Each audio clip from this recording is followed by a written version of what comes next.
बेला उपस्थित छौँ यस वडाका आदरणीय वडाध्यक्षज्यू सदस्यज्यू विकास संस्थाका र आज धेरै लामो समयदेखिको एउटा प्रतीक्षा घडी पुरो भएको छ प्राप्त गर्नु भने सम्पूर्ण आदरणीय यस सिद्धार्थ टोलवासी मेरा आदरणीय बुवा आमा दिदीबहिनीहरू सबैको हार्दिक नमस्कार।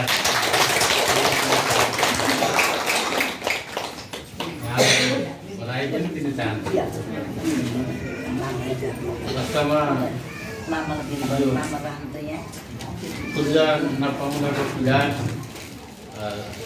सदियौँदेखि एउटा सुकुम्बासीको नामले जुन गिल्ला जुन यहाँहरूले हेरिरहनु भएको थियो त्यो पीडा तपाईँहरूसँग थियो।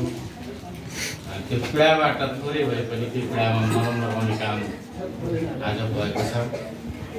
म त एउटा पात्र मात्र हुन्, विशेष गरी हाम्रो वडाध्यक्षज्यू वडा सदस्य लालमायाजी हाम्रो नारायणजी म्याडमहरू यहाँहरूले धेरै पहिलेदेखि धेरै सङ्घर्ष गरेर यो चिज प्राप्त गर्नुभएको छ।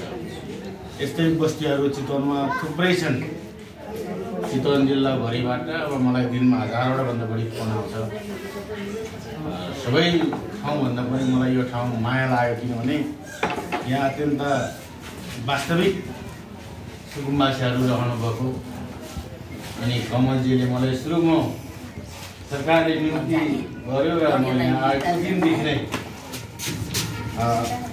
यस वडाको वडाध्यक्ष कमल मल्लज्यू र वडा सदस्य लालमायाजी यहाँ गोकर्णजीले पनि मलाई धेरैचोटि फोन गर्यो। उहाँ धेरैचोटि कार्यालयमै आउनुभयो,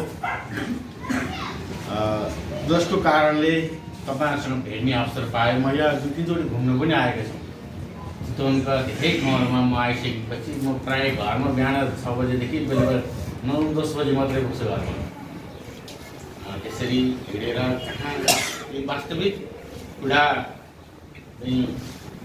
भोगिरहनु भएको जनता कहाँ हुनुहुन्छ भनेर मैले वास्तविक ठाउँमा पुग्ने कोसिस गरेको छु। यसरी हिँड्ने क्रममा मैले जुन यहाँहरूलाई जुन सेवा गर्ने जुन अवसर दिनुभएकोमा विशेष गरी वडाध्यक्षज्यू वडा सदस्यज्यू टोल अध्यक्षज्यू र यहाँका सबै तपाईँहरूप्रति सहानुभूति राख्नुहुने सबै यहाँका समाजसेवी व्यक्तित्वहरूप्रति म हार्दिक आभार व्यक्त गर्न चाहन्छु। जसले पाउनुभएको छैन त्यसलाई प्रक्रियामा कानुनी प्रक्रिया पुर्याउनै पर्यो होइन। कानुनी प्रक्रिया पुर्याएर बाँकी नपाउनुभएकोहरू जुन पीडामा हुनुहुन्छ उहाँहरूको पीडामा पनि मलम लगाउने काममा मेरो विवेक क्षमता र नेपाल सरकारको एउटा कानुन परिधि टेकेर त्यो काम पुरा गर्ने काममा म लाग्नेछु।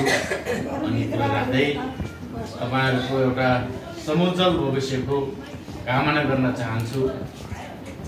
यस्ता धेरै एकदम दर्दनाक पीडाहरू धेरै ठाउँमा छन्, अरू ठाउँमा पनि सँगै। अब म चाहिँ एउटा सँगै चितवनको एउटा अभिभावक हो। मैले सबैलाई समान ढङ्गले हेर्नुपर्छ जिल्लाभरि नै। आज यहाँहरूको सक्रियताले यता पहिला सुरुवात भयो, अब अरू ठाउँहरूमा पनि म चाहिँ प्रक्रिया मैले मिलेका कामहरूलाई बाँकी नराख्ने गरी रातारात चाहिँ त्यो निर्णय गरिहाल्नुपर्छ, होइन भने यहाँ जे पनि हुनसक्छ फेरि होइन। त्यसैले तपाईँहरू जति प्राप्त गर्नुभएको छ यो ढुक्क हुनुसक्छ, यसलाई राम्रोसित सदुपयोग गरेर भावी जिन्दगी अलिक सुखद हुने गरी अगाडि बढ्नुहुनेछ भन्ने शुभवाद व्यक्त गर्दै यहाँहरूसँग यो भेट्ने अवसर मिल्यो। सम्पूर्ण मेरा आदरणीय मेरा उमेर अनुसार कोही बाबा हुनुहुन्छ, आमा हुनुहुन्छ, कोही मेरो दमकरी साथीहरू हुनुहुन्छ, कोही भाइहरू हुनुहुन्छ, बहिनीहरू हुनुहुन्छ, सबैलाई हार्दिक बधाई व्यक्त गर्दै भोलिको दिनहरूमा यस्तो अप्ठ्यारो केही आइपऱ्यो भने फेरि सम्झिनु होला। उहाँहरू मार्फत हुनुहुन्छ।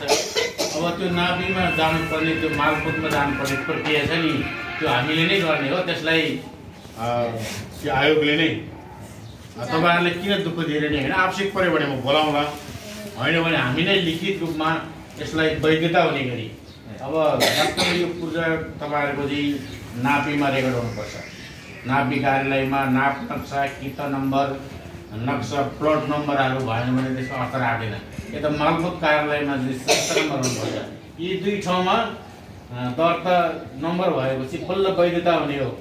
यो दुवै ठाउँमा छ, त्यसलाई एउटा मालपोतले चाहिँ एउटा प्रमाणीकरण गर्नुपर्नेछ। लास्टमा त्यो मालपोतको प्रमुख मेरै समितिकै सदस्य हुन्छ, म उहाँलाई नै कार्यालयमा बोलाएर प्रमाणीकरण गराउँला। यदि हजुरहरू जानुपर्ने भयो भने मसँगै साथमा गएर एकै दिनमा म सघाइदिउँला।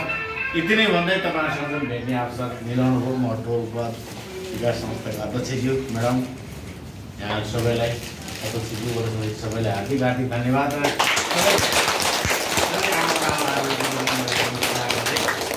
र बिदा हुन्छु, आशा धन्यवाद, नमस्कार। जानुपर्ने त्यसो भए म हिँडी पनि हालेँ।